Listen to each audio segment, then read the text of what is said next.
Magandang araw! Ang spoken poetry na ito ay tungkol sa himagsik laban sa mababang uri ng panitikan. Dilang nakagapos.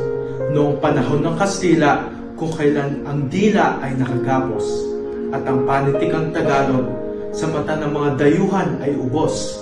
Mababa, walang saysay, ang bansag sa ating akda. Krus at espada lamang ang kinikilala. Hanggang sa kasalukuyan naman ay ganito pa rin ang nangyayari. Nagbubulag-bulagan pa rin tayo sa akda nating patuloy na inaapi. Papabayaang manunod sa kamangmangan ang mga salita.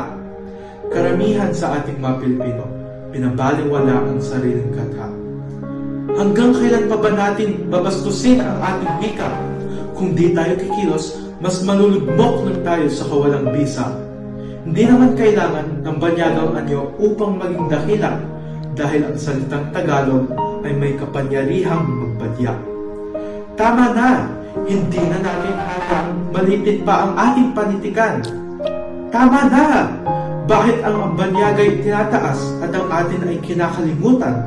Hindi ba't sa sariling wika nagsimula ang ating kalayaan?